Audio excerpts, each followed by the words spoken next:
Assalamualaikum warahmatullahi wabarakatuh. Perkenalkan, nama saya Raudatul Jannah dari Prodi Teknologi Informasi dengan NPM 245920101085. Di sini saya akan mengerjakan tugas UAS Teori Organisasi Bisnis.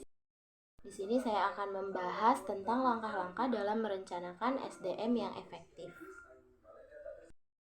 Sebelum membahas langkah-langkahnya, kita akan membahas dari pengertian perencanaan SDM dulu, di mana SDM itu sendiri adalah manusia yang menjalankan suatu organisasi atau perusahaan.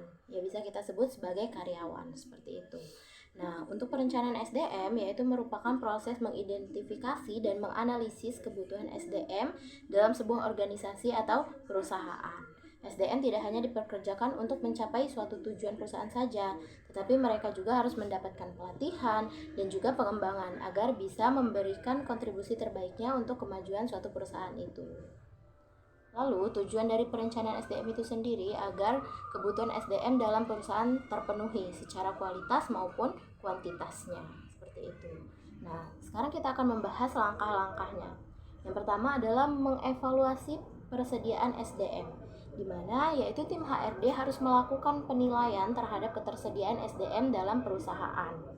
Langkah ini membutuhkan informasi mengenai berbagai aspek SDM perusahaan, mulai dari jumlah karyawan, skill, kualifikasi, usia, jabatan, kompensasi, kinerja, pengalaman, latar belakang pendidikan, dan lain sebagainya.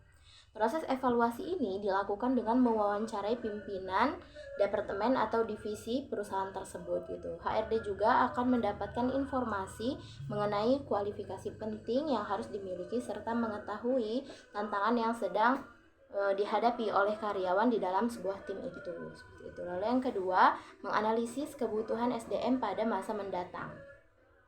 HRD akan melakukan analisis terhadap kebutuhan SDM di perusahaan pada masa mendatang. Maka harus memperkirakan nih jumlah lowongan yang akan dibuka, mutasi karyawan, dan juga promosi atau demosi jabatan, atau pengurangan SDM dan sebagainya.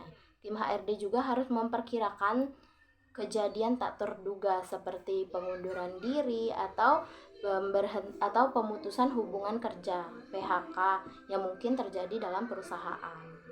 Lalu yang ketiga yaitu HRD juga harus mencari kecocokan antara kondisi SDM pada saat ini dan juga perkiraan kebutuhan SDM pada masa mendatang gitu. Hasil kecocokan tersebut dibuat dalam bentuk demand forecast atau perkiraan permintaan. HRD juga harus mengetahui strategi dan tujuan bisnis dalam jangka yang panjang untuk memenuhi kebutuhan perusahaan terkait SDM. Langkah ini membutuhkan data yang akurat dan sesuai fakta real di lingkungan kerja. Nah, lalu yang keempat adalah memperkirakan kesenjangan SDM, di mana selain membandingkan permintaan dan ketersediaan SDM, HRD juga harus memperkirakan nih kesenjangan SDM yang mungkin terjadi dalam suatu perusahaan gitu. Kesenjangan tersebut merupakan selisih dari jumlah permintaan dan ketersediaan SDM dalam perusahaan tersebut gitu. Hasil perhitungan ini akan memutuskan tim HRD untuk melakukan rekrutmen atau PHK untuk menyesuaikan jumlah karyawan agar kegiatan operasional berjalan dengan efisien gitu.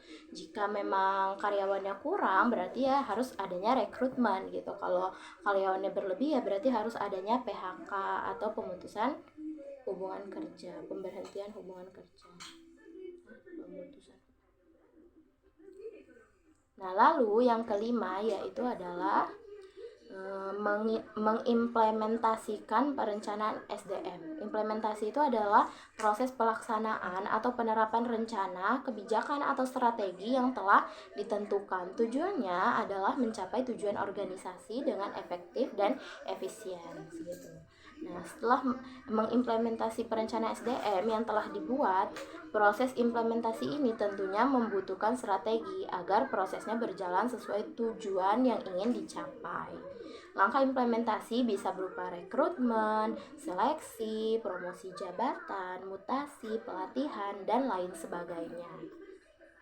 Tim HRD juga harus memantau dan terus mengevaluasi proses implementasi hingga selesai, seperti itu.